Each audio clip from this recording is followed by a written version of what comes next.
Сайн мэцгаанууд та бүхэн дэлхийн ганц олжтой тэмцэх өдрийн мэндийг хүргэе. Тэгээд бид нэр өнөөдөр энэ өдрийг тохиолдуулаад та бүхэнд зарим яг сэдвээр эрдэм шинжилгээний байгууллагын эрдэмтэн судлаачтай холбохыг хичээн ажиллаж байна. Энэ удаагийн зочноор бид нар газар зүйн экологийн хүрээлэнгийн эрдэм шинжилгээний ажилтан Саран Чимээг урьсан байгаа. Сайн байна уу Сараа? Ажлаа сайн байна уу? Өнөөдөр Саран Чимэг битүүрийн ярилцах сэдв бол ус. Усны нөөц бид нар ер нь Монгол улс, дэлхий, ертөнд хэдэн хэмжээний устай байдгүй. Түүнийг бид нар яаж ашигладаг тухай. Тэгээд Сараа чи өнөөдөр мэдээж бид нарт илтгэл бэлдэж ирсэн байгаа ах гэж бодож байна. Тэгээд юуны турууд чиний илтгэлийг сонсчод хоёлаа ярилцлага өгч. За миний өнөөдрийн ярих илтгэл болохоор гадаргын ус газрын дарааллын нөлөөлтгүй тэгээд гэдэг сэдвээр гарч байна. За юуны турууд эхлээд дэлхийн усны нөөцийн талаар ус ярьсан дээр баг. Дэлхийн усны хувьд болохоор ер нь бол 2.5% нь цэвэр ус байдаг. Бусдаа хувь гэсэн болохоор далайн ус болно. 5% эзлэх байна. Тэгвэл цэвэр усаа дотор нь ангилж үзэх юм бол 30.1% нь газар доорх ус, 68.7% нь мөсөн гол мөсөн бүрхүүл. Зөвхөн 1.2% нь л гадаргын ус эзлэх байна. Үл гадаргын усаа дотор нь ангилж үзэх юм бол гадаргын ус болон одоо бүс цэврэг усаа ангилж үзэх юм бол 69% нь болохоор мөсдөл мөсөн гол, 20.9% нь нуур, 3.8% нь хөрсний чигт байгаа ус, 2.6% нь намаг, 0.49% нь гол мөрөн, 0.26% нь амьд организм, 3% нь агаар мадалтай судалгаа хийх юм. Монгол орны хувьд болохоор манай орны хувьд усны нөөцийг Монгол улсын хуулинд болохоор зааснаар усны нөөц гэдэг нь одоо ашиглаж байгаа цаашид ашиглах болох гадаргын болон газар доорх усны хэмжээг хэлнэ гэж заасан байдаг. Тэгэхээр манай орны байгалийн усны нөөцийн ер нь 90% нь гадаргын ус эзэлдэг. Зөвхөн 2% нь болохоор газар доорх ус эзэлдэг. Тэгээ гадаргын усных нь болохоор 5.6% нь гол мөрөн, 82% нь болохоор нууранд, 10.4% нь болохоор мөсдөл мөсөн голд эзэлдэг байна. Тэгэхээр манай ер нь бол хамгийн их гадаргын устай мөртлөө хэрэглээнд ашиглаж байгаа нь болохоор тэр зөвхөн 2% эзэлдэг газар доорх усаа хамгийн их ашигладаг. Тэгэхээр манай усын болохоор усны нөөц багтаа орны тоонд болдог. За Монгол орны гадаргын усны сүлжээний зургаар харах юм бол Монгол орны гол мөрний сүлжээгээр болохоор уулархаг бүс нутагтаа ер нь бол голуудын ихэн бүрэлддэг. Эндээсээ их авч уршдаг гэсэн. Харин өмнөд болон зүүн өмнөд бүстэй болохоор зөвхөн төв зургийн урсгалтай жижиг гол горих ерөнхийдөө эзэлдэг. Нууруудын хувьд тэгэхээр ихэнх том нуурууд нь болохоор Алтай хангаа хинтийн уулархаг бүстэй ер нь бол байдаг. Харин гэхдээ энэ нь болохоор том нуурнаар бага хувь эзэлдэг. Жижиг хэмжээтэй нуурууд нь болохоор ихэнх нь гоё ураа хийрийн бүстэй байдаг нэ. За гадаргын усны ер нь бол манай орны хувьдлаар гадаргын усныхаа 95% орчим хувийг нь Орос улсны ус болон бүх найрамдах хятад ард ус руу нутаг дэвсгэрч хийлээр гараа явчихдаг гэсэн. Энэ болохоор гардаг. Тэгээд тийм болохоор цас мөн энэ дээр нь цас борооны үрийн эрлүүлэл усна бас бид нэр үс ашиглагдахгүйгээр хийл гардаг гэсэн. Гадаргын усны нөөцийнхөө зөвхөн манай орны болохоор 5% нь л ашигладаг. Энэ болохоор газар тариалан болон үйлдвэрлэлийн хэрэгцээ хүн ам малын үндэнд болсон бусад хэрэгцээнд ашигладаг. За гадаргын усны тооллого манай орны болохоор 2007 оноос эхлээд ер нь бол тоолж гисэн. Тэгээд эхлээд болохоор 4 жилд нэг удаа тоолсон. Одоо болохоор жил болгоно сав газрын захиргаад тоолж байгаа юм байна. За энэ болохоор би 16 болон 19 оны тоолохын мэдээг агуулж байна. Энэ гол мөрний болохоор 16 онд 5585 бүртгэгдсэнээс 263 шийгсэн. Бурлах шанны болохоор 11420 бүртгэгдсэнээс 774 шийгсэн. Мөн буцаад 106 сэргсэн гэсэн тоолгонд үнэт юм байна. Нуур цорны болохоор 2214 бүртгэгдсэнээс 316 ширгсэн. 31 нь буцаад сэргсэн бүртгэлээд юм байна. 19 оны болохоор 6161 гол горих бүртгэгдсэнээс 254 ширгсэн, 61 буцаад сэргсэн. Бурлах шанны болохоор 12591 бүртгэгдсэнээс 704 ширгсэн, 264 сэргсэн. Нуур тойрны болохоор 3995 бүртгэгдсэнээс 285 ширгсэн, 76 сэргсэн гэсэн тоолгонд үнэт юм байна. Монголын одоо ер нь бол бурлах шан гол мөрний ширэгж байгаа багасж байгаа шалтгаан нь болохоор уур амьсгалын дулаагаар л хүний зөвсгөө үйл ажиллагаа манай орны ойн сан багасж байгаатай холбоотой гэж үздэг. За усны сав газар нь гол мөрний усаар тэтгэж газрын судалсан гол гархуудаас бүрддэг ба тухайн сав газрын бүрс ургамал экосистемүүд нь өөр өөрийн гэсэн онцлогтой өөрсдөө бие биедээ харилцан хамааралтай оршдог. Өөрөөр хэлбэл энд одоо энэ урсж байгаа голын одоо ингээд бол энэ сав газар нь голын сав сав гэсэн. Тэгэхээр энэ голтой ч одоо бүх юм бас бата газар доор усан энэ яаж гадаргын усаа тэгээ энд амьдарч байгаа амьд организм тэгээд жил бид усны амьтад бүгд л ингээс бие биедээ харилцан хамааралтай оршоо гэсэн. За гадаргын усыг одоо юм газрын даруйлалт гадаргын ус яаж хэрхэн нөлөөлөд байгаа юм бэ гэх ер нь л газрын даруйлалт гадаргын усыг зөв зөвхөстэй ашиглах нь газрын даруйлалыг нөхөн сэргийгээд хамгийн сонгогдсон шийдэл авах юм бол байнгын урсгалтай голлуудыг боож усыг хөрөмжлүүлнэ. Нуур усан сан хөв зөөрөн байгуулах арга. Хөв зөөрөн байгуулснаар экосистемийн хувьд ч гэсэн маш таатай нөхцөл бүрддэг. Хөв зөөрний хэмжлэл нь үрийн усыг хөрөмжлүүлэн ашиглах зорилттой байгуулагддаг.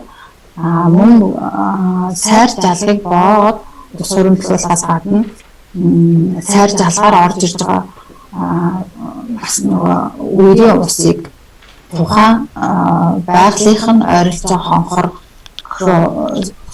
сууг татаад хөрөнгөлүүлэх юм бол бас энэ экосистемийн хувьд бас таатай орчин бүрдүүлнэ гэсэн үг. Усомдол байгууллагууд ер нь бол экологийн урсгал тохиолсон усаа аваад тэндээ хөв цорим байгуулах юм бол ус хөндлөх байгууламж байгуулвал ер нь бол холбооч гэсэн ямар ч тийм хоримтлгүй байгуулах боломжтой гэсэн. Энэ болохоор манай манай байгууллагаас илжсэн чарын гол дээр хийсэн нуур төрөм байна. Энэ болохоор бас ингээд чарын гол энэгээр урсж байгаа. Эндээс нь үргэлжтэй үед нэндээ усаа хоримтлаад илүү тусны нэндээ хоримтлагдаад энэгээр нь болохоор чарын гол зүгээр урсгаар урсаал явж байгаа гэсэн. Тэгэхээр иймэрхүү нуур төрөм байгуулчих юм бол энэ анх уг нь аялал жуулчлалын зорилттой байгуулагдчихсан. Одоо болохоор аялал жуулчлалд ашиглаагүй. Сэйд гэсэн энэ ингээл ер нь бол одоо эндээ айтайхан нөгөө шууд усны шуудны эндээ цуглалцдаг. Тэгээл иргэн тойронд нь бас ингээд мэдээж чи өгч байгаа ууршил өгч байгаа болохоор энэ газрын хүчнүүд гэсэн юу таатай хүчил бүрдсэн байна. Энэ болохоор ер нь бол байгаль дээрх усны ирмэлт чинь гадаргай ус нь агаарч лигдээд ууршаад тэр ууршсан үйл болж хоримтлагдаад буцаад ороод хүчнээ буурдаг гэсэн. Тэгэхээр ер нь бол гадаргай ус нь яалтчгүй мэдээж хөрс газрын гадартай холбоотой болохоор. За одоо газрын дороотлол нь ч гэсэн буцаад эсвэргээрээ газрын дороотлыг арилгах юм бол дороотлыг арилгаа тэндэн чигтэй хөрс үсээд газрын дороотлол нь сайжирч байгаа бол чирэгсэн гол гарах нь буцаад сэргэн. Тэгэхээр ер нь бол харилцан бие биендээ газрын дороотлол гаргаад гадаргын усыг ашиглаад газрын дороотлолоо сэргийх боломжтой. Газрын дороотлол сэргснээр бас гадаргын усандаа ч гэсэн нөлөөлнө гэсэн. Энэ болохоор одоо ер нь бол манай ажиглагдаг жишээ нь гэх юм бол ингэдэг юм байна л да. Ингээд яг хоёр уулын амаарч юм уу хоёр гол урсч жижигхэн хэмжээний булгах ч юм уу гол урсч хахад аль нэгэн ширэгдчих юм уу татраад байх болцоор энд нөгөө нутгалдаг байсан малчид чинь одоо эндээс нөгөө голоосоо малаа усалдаг. Тэгэхээр буцаад энд нөгөө нэг бэлчээрийн талхтал үүсэл ингээд бас л газар дорой газрын доройтлол явагддаг гэсэн. Тэгэхээр одоо ер нь зөвхөн нөгөө хангаан бүсүүдэд жижигхэн гол багсгал эсвэл ширгээд одоо энэ хэсэгтээ жоохон усгүй болон нөгөө тийм нэгж байгаа юм чинь говьд ч гэсэн ялгаагүй нөгөө хоёр ингээд худагтай хол ойр зэрэгцээ хоёр худаг байхад аль нэг худаг нь ажиллагаа болонгот нь тэр газар нь очивол тэдний тэр нөгөө худагаас малаа усалдаг ч юм уу тэрээс нөгөө хөрсөн бэлчээрийн талхтал болдог гэдэг байгаа байхгүй юу.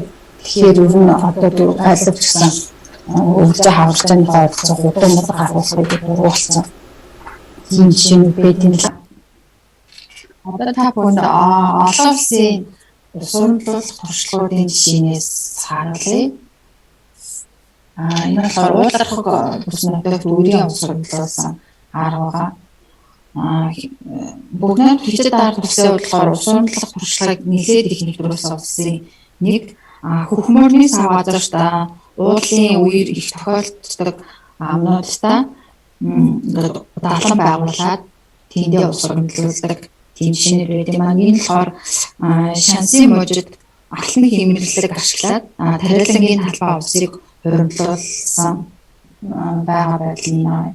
Тэгэхээр энэ хуурай амнда одоо нөгөө хуурай амнуудтай иймэрхүү дадлан байгуулад цас борооны хайлсан ус болон одоо төрөөр хур борооны усыг хуримтлуулдаг ийм жишээнүүд их байд юм лээ. Ер нь болохоор ийм систем байгуулах нь урлагийн чанартай ч гэсэн усны дутагдлыг бас нөгөө нэг хангахад айгүй чухал үүрэгтэй. За энэ болохоор уул хөрсний ус урамжлуулсан жишээ. Энэ болохоор Пакистан гэсэн жишээ. Уул хөрсний ус гэсэн гадаргай усны нэг том их үүсвэр нь болохоор зарим гандуу бүс нутагт нөгөө шургадаг жижиг гол горхи усыг одоо усурах талбайд нь бол ийм бүсний усыг ашигладаг жишээнүүд олон байт юм байна. Энэ болохоор Пакистаны жишээн дээр болохоор хөрсний усыг хуримтлуулад одоо гүнд нь сууг татаад тэгээд энэ суугаараа хоолоогоор дамжуулаад ингээд хоолоогоор явж байгаа юм байна. Хоолоогоор дамжуулаад тэгээд хийгээд тосгоныхоо усан хангамжийг шийдсэн ийм жишээ юм лээ. Тэгэхээр энийг бас манай Монголын болохоор говь цөлтэй мөн туршиж үзвэл боломжтой юм шиг санагдсан. Энэ систем нь болохоор бас нөгөө ууршилтаар усаа алдахгүйгээр тэгээд албаглыг бууруулаад усныхаа нөөцийг нэмэгдүүлэх боломжтой. За энэ болохоор үерийн ус хуримтлуулах гэх систем. Пакистаны энэ болохоор бас юм байна. Голын одоо дээрээс орж ирдэг уулынхаа энэ уулын амандаа биш нэ доороос ингээд хүч явдаг голцорлоор юм ч юм уу голынхаа урсгалыг ингээд сувг татаж эхлүүлээд тэгээд тэндээ ийм хаалтнууд барьсан. Хаалттай даалан бариад мөн даалан гараа ингээд усаа үертэй үед нь даалангаа нэгээд үрээд орно явуулцдаг. Тэгээд өөр үед нь хаачдаг. Тэгээд энийгээр бас тариалангийнхаа талбайг усалдаг. Тариалан чинь бас энийгээ төрсөн нөгөө мод тарьсан. Тэгэхээр бас энэ чинь нөгөө голынхаа урсцад бас нөлөөлдөг юм лээ. Тэгээд эндээс бас яасан энэ төслийг хэрэгжүүлээд бас аюу та үр дүнтэй байсан нь болохоор энд нөгөө ерөнхийдөө дандаа ядуу тариаланчлалын тийм нэг 30 мянган гэсэн тариаланчид энэ газрыг эзэмшдэг. Тэгээд энийгээр ингээд энэ далан бариад энэ жижигхэн далангууд барьсан. Тэрийгээр ингээд усаа хуваарлаг болсон чинь усны маргаан алга болсон. Бас дээр нөгөө нэг тариаланч нь ургацаа аваад эхлэхээр орлого нь нэмэгдсэн басан нөгөө услаатай яасан бол малын хилээдээ тарьснаас болоод бас малынхаа тооллого нэмэгдсэн гэсэн ийм судалгаа байлаа. Тэгэхээр бас энэ хөө манай орны үед ч гэсэн байраа яаж заавал нөгөө хураасаа ирэхгүйгээр том ч жижиг ч гэсэн голлыгоо ингээд жижиг юм зүрх байгуулаад тэндээ хэрвээ юу яаж байгаа бол тэр чинь эргээд хуримтлуулсан бол тэр нь эргээд бас байгалаа гэсэн хөрс чийг нь аюул нөлөөдөө тэгээд буцаад тэр нь газрын байдлаа бас эргээр нөлөөлж тэгэхээр тийм хөө манайхан туршиж үзсэн. Зүгээр хакс нэг хөө шинэ байт юм байна. За хаалт болсон байлаа. За баярлалаа, маш сонирхолтой. Илтгэл бэлдэж бидэнд танилцуулж байгаа. Тэгээд надад хэд хэдэн асуулт байна. Би юу н асуулт асуух туртай хүмүүсээ нэг учраас. Тэгээд эхний асуулт бол мэдээж чиний эхний слайдтай холбоотой асуулт 2.1 1.2 цэвэр ус тий. Дэлхийн хэмжээнд ер нь бол төсөөлж байгаагаар 2030 он гэхэд дэлхийн хүн ам 9 тэрбум болно тийм хүрэн. Тэгэхээр сүүлийн үеийн мэдээгээр бол нэг 3 тэрбум хүн бодвол баталгаатай усны гачаалд амьдардаг гэж байгаа. Уур амьсгалын өөрчлөлт улаарад байдаг. Цаашаа ер нь энэ цэвэр усны нөөц яаж өөрчлөгдөх, хуваарлалт яаж өөрчлөгдөх талаар ямар нэгэн судалгаа бодлоо байгаа болов уу? Ер нь тийм ус нуугаар уур амьсгалын дулаалал болоод байгаа. Тэгээд сүмөрхлөө нөгөө ус хэрэглэн тишгэлж байгаа ус чинь гадаргын усаар ерөнхийдөө хэмжээнд гэсэн нэг тийм гадаргын усыг бүр нөгөө ундандаа хэрэглэдэг шууд энийг ашигладаг жишээнүүд тийм юу аюу байхгүй шүү дээ. Зөвхөн нөгөө газар доорх усаа ашигладаг. Тэгэхээр яалтчгүй цэвэр усны хомсдол орхон нь бол ойлгомжтой л.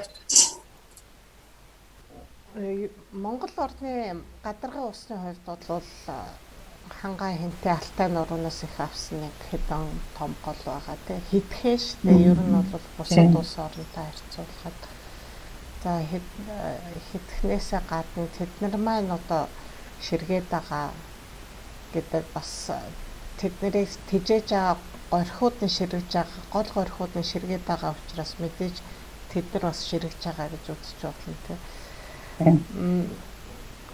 Эхний асуулт ер нь усан цахилгаан станц хэрэгтэй юу гэдэг нэг асуулт байна. Хоёр дахь асуулт айгүй олон хүн одоо энэ нийгмийн сүлжээр чивтээр ярилцлага үзэж байгаа хүмүүсийн бараг 90% сонирхох асуулт бол мэдээж орхон говь, хэрлэн говь одоо юу гэдэг нь те сэлэнг говь гэх явуулвал энэ төслүүд ер нь хэрэгтэй юу? Яагаад хэрэгжихгүй байгаа гэсэн ийм хоёр асуулт байна. За.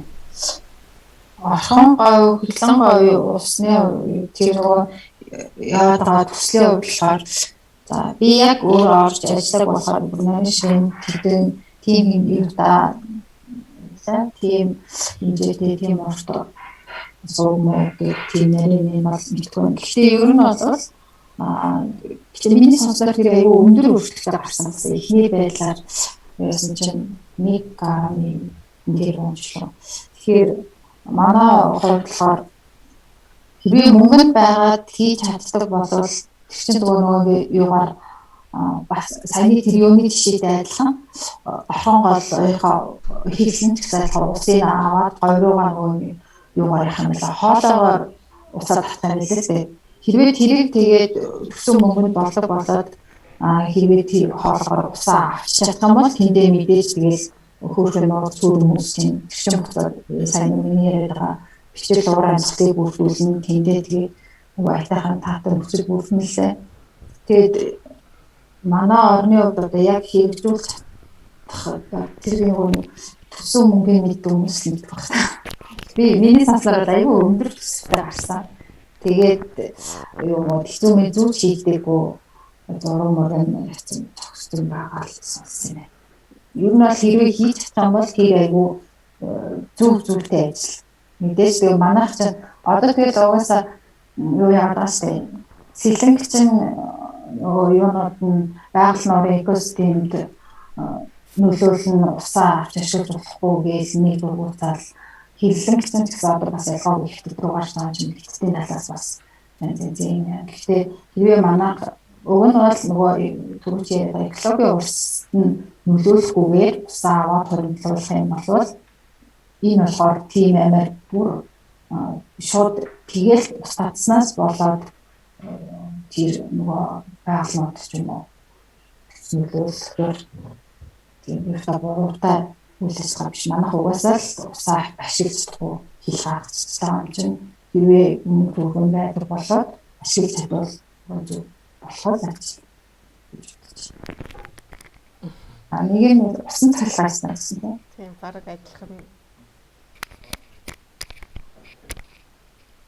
тийм бараг адилхан нэг асуулт учраас чамд хариулцсан гэж байна. Зөв судалгаа хийгдэг байгаа болохоор бас тэгээ олон талын судалгаа хийж эдийн засгийн, экологийн, улс төрийн, нийгмийн үр нөлөөг нь онцлох ёстой л доо. Тэгээд дээрэс нь манай орны ууршилтын үйлээ говь руу орхоноо татчихаар сэлэнг мөрөн маань яах вүлээ гэдэг бас сонь юмнууд сэтгэд буучлаа юм л да. Тэгэд зөв одоо үзэж байгаа хүмүүст хэлэхэд ямар ч гоё санаа, ямар ч бүр толгойд багтахааргүй санаанууд заримдаа хэрэгжихээр бас эерэг нөлөө авчирдаг нэг бодох хэрэгтэй. Хоёрт бол байгалийн нууц гэдэг бол өөрөө хэл хязгааргүй зүйл учраас энийг бас бид нар бусадтай хуваалцж байгаа гэдэг үднээс хандаж хоёр улс хууш улстайгаа бас арай илүү хэлцээрээ төвшин суух ёстой болов уу гэж бодож байна л да. Яг хэрлэн орхон сэлэн гэж юм уу те энэ олон голууд юм. Хоёр дахиад яг энэ бараг л улс төртэй холбоотой шахуу асуудлуудын хувьд саяны энэ танилцуулсан олон улсын жишээнүүд ер нь сайн туршлагууд бид нар өөрсдөө нөө байгаль орчны хүмүүс болохоор өөрсдөө газар дээр нь очиод үзсэн харцсан болохоор боломжийн гэдэг. Ер нь Монголд энийг хэрэгжүүлж хэдэн энэ бол мини системүүд зөвхөн жижигхэн одоо хоршоолол нэг уулын амд хийцэн системүүд байна шүү дээ. Тэгэхээр энийг яагаад бид нар нэвтрүүлж чадахгүй юм бэ? Харин тийм. Уг нь бол миний бодлоор тэгээд манайх ч одоо ингэдэг бис гэж ойлгосон шүү дээ. Нэгт ажил хийх болохоор тэгээд зөвхөн одоо эхлээл заавал зураг мургаа хийлгээл тэнд нэгээл төсөө мөнгө батлуулаад нөгөө зураг хийгээл дахиад барилганы удаал тэгээд эхлээд нөгөө баахан үе шат дамж яагаад хийвээ ингээ баригдаад тэр нь ингээ гой болчих юуг нь айгүй худаашруулаад хэрвээ ч ингээл хурдуурд явагдаад зураг хийдэй ч юм уу тийм нэг уулын аманд ингээл хөөх юу хийцэн тийм усын тогтоогоо барьцдаг. Тэгэл тэнд нь ингээ хөөрхөн чинь нэг тийм амар заавал тийм том биш жижигхэн ингээл голынхоо юу түшглээ жижиг нуур цүүрэн ч юм уу хийжээ. Тэр нь буцаагаад хүмүүстэй ингээд нөгөө нөлөө өгөөд эхлэх юм бол энэ хүмүүс ярьж эхлэх багтаа. Тэгэхгүй ингээл өмнө нь болохоор хүмүүсийн одоо манайхны бүр 70-80-аад оны юм чинь газар тариалан тусаа ашигладаг. Тэндээ ингээд барьцсан бомбууд юунуудыг усан цангууд аюул байгаа шүү дээ. Тэрийг болохоор нөгөө тухайн үед чинь бүгдийг ингээд зохистой хэрэглээд бүгд ингээд татцсан. Тэгэхээр ч хүмүүс аюул хэрэгээ бүгд мэддэг байсан. Угаасаа л услаан ашиглаж энэ чинь аюул хэрэгтэй мэддэг. Одоо тэгээд нөгөө ашиглахгүй нэг болсон. Тэгэхээр нь л ингээд бараг ийм усан сан хийгээд гэдэг хандлагаар ханддаг юм уу яа гэж бодсон шүү дээ. Уг нь тэгэл тэр нь ингээ гоё тэрийг эсвэл ингээ тойруулаад мод тарчдаг ч юм уу тэгээд ч ингээ хүмүүс айгүй ингээ дээлтэй болоод ирэх юм болов бас хүмүүсийн хандлага нь арай. Тэгэхээр чиний ярьснаас бол газар тариалан нэг нөгөө эдийн засгийн үр ашиг манад багтаага учраас айгүй их орхигддог гэсэн нэг утга байна те. Хоёрт бол бид нар өөрийнхөө бий болгосон юмнаас таашаал авч чаддаггүй нарууд юм байна л да гэж ойлгож байна. Зөв. Тэгвэл тэр их ингээл Улаанбаатарын ойролцоо байсан ч гэсэн нэг тийм хөргөөн цөөрөмтэй юутай бол ядарч хүмүүс очиод тийм чинь гоё татаа ядарч хүлээ цамаа өнгөө. Яг л энэ нөгөө сая Мишелийн тийм яасан юм биш үү сая. Тийм сайтай байна. Тэгэхээр чинь зүгээр юунд ч гэсэн хөдөө гадаа явж байхад тийм бүрэн уур зүгэнтэй тийм тогтцуулсан тийм цаад байгальтаа одоо жинхэнэ мод талхагдаад байгаа малын хүмүүс явчлаа гэж юугаа малчтаа яаж харахаар тийм бүрэн зүрх хийжүүл шүү бас бид нарт ч гэсэн яхан саяхны жишээ ярьлаа шүү дээ. Мишель дэх одоо парк гэдэг энэ тэд Мишель групп шиг ч юм уу те намын одоо манай чайг олон том корпорац групп компаниуд шүү дээ. Эдгээр өөрсдийнхөө санаачлагаар зөвхөн туул голын хэмжээнд ч юм ихний ээлжинд саяны Мишелийн парк шиг юм барь байгуулъя.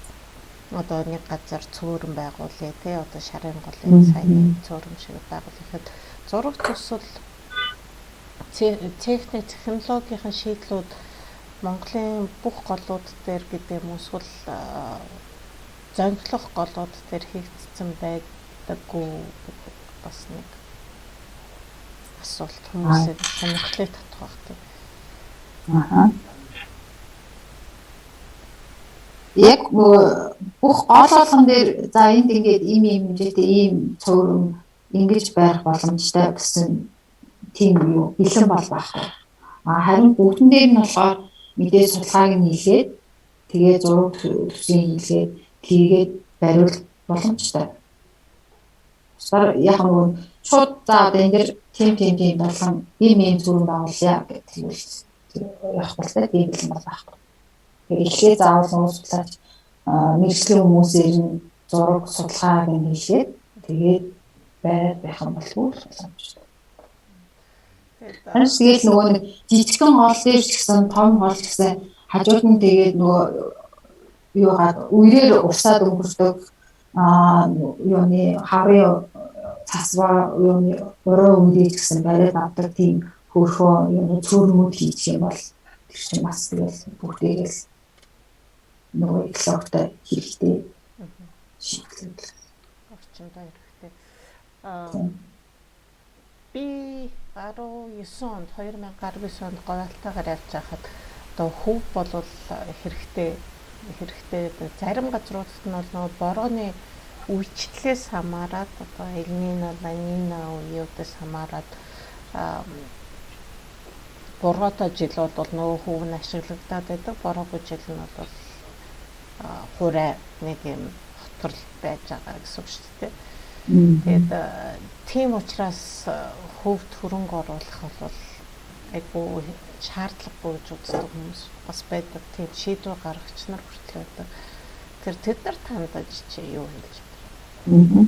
Тэгээ яг нөгөө зүгээр манайхан ч нэглээд болохоор бас нэг тийм хөө юм байгалаа. Хуурай сайрыг богоо тэндээ ингэж хичгэн зүрхэн байгуулж игээл хийсэн зурагтаа бүр байж мэрсэн. Уг нь бол миний бодлоор заавал хуурайг зүгээр нөгөө төр зураг урсцтай ч юм уу урсцтай мөрчлөө байж шуурхачдаг жижиг голод байдаг штеп. Тэрийг түшгэлээл тэрнийхээ хажууд нь ингээд хүрхэн цөөрөн барьцдаг. Эсвэл тэр нөгөө тэр чинь мэдээж бүр ингээд тасарчгүй хурцтай дийлэх юм ингээд явж лээ. Тэгэхээр тэрнийхээ үертэй үед нь усын хөрөмтлөж аваад тэрийгэ буцаагаад мод тарихтай ч юм уу өөрсдийнхээ юм ашигладаг услаанд. Тэгээд бас тэрийгэ юу хүрхэн цөөрөн өөрсгөжсэн. Тэгээд экосистемүүд юу гэж. Энэ сая яг манай нутагт хийсэн нэг юу одоо гэхдээ баригдаж ариусаа баахаа бас л нөгөө уулын бас түр урсгалтай боллоо. Гэхдээ бүр тийм ширх яачдаг биш шуургадаг.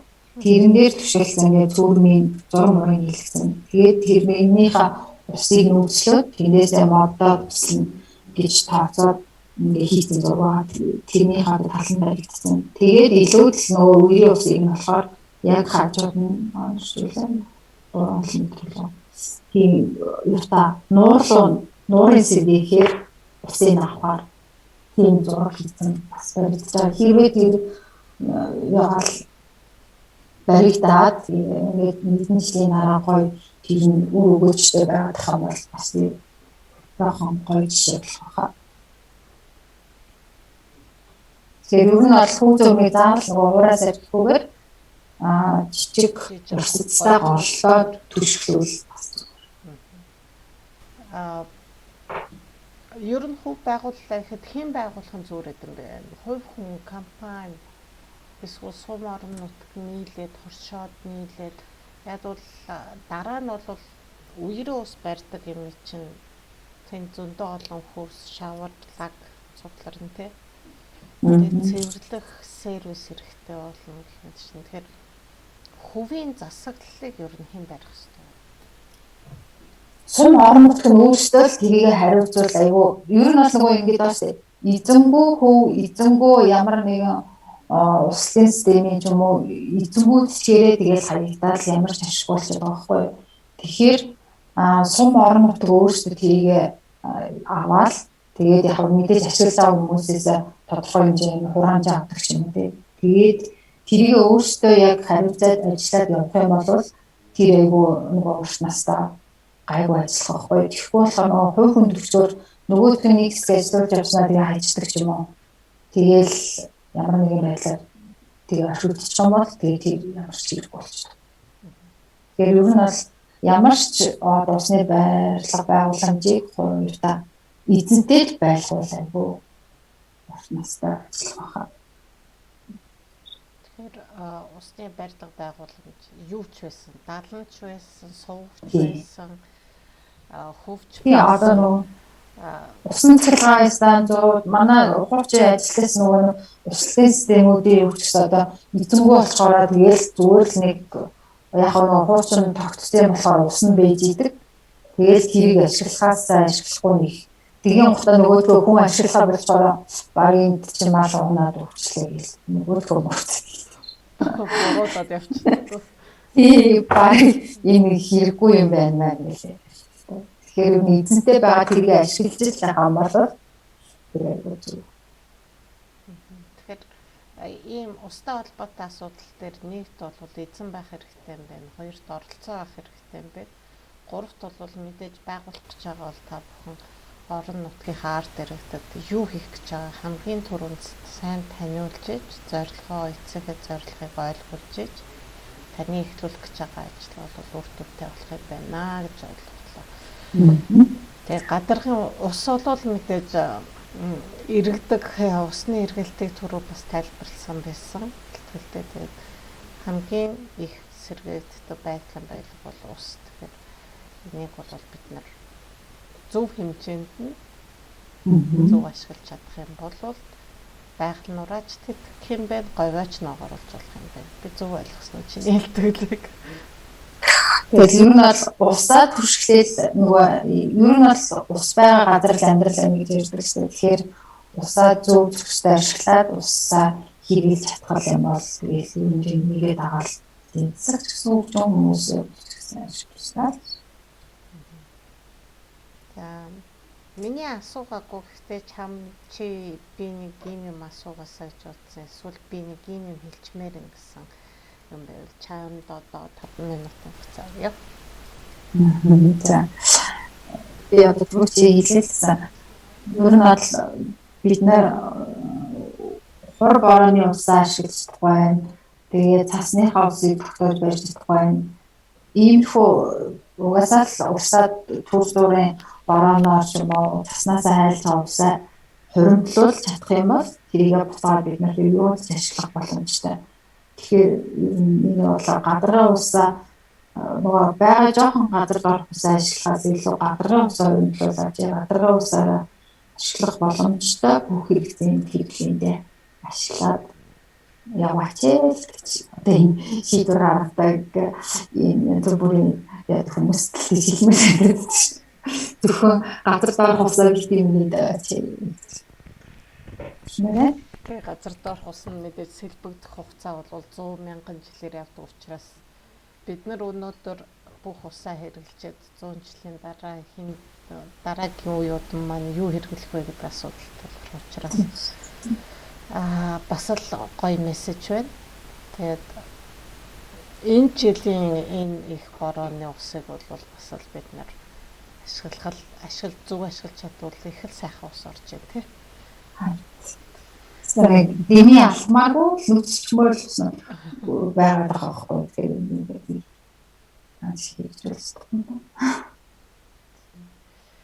би саяхан бас л интернет дээр манай Монголын залуучуудын усны талаарх нэрээ хэлэлцүүлгийг харж байсан. Тэгэхээр Монголын энэ сайхан цэнгэг ус далай руу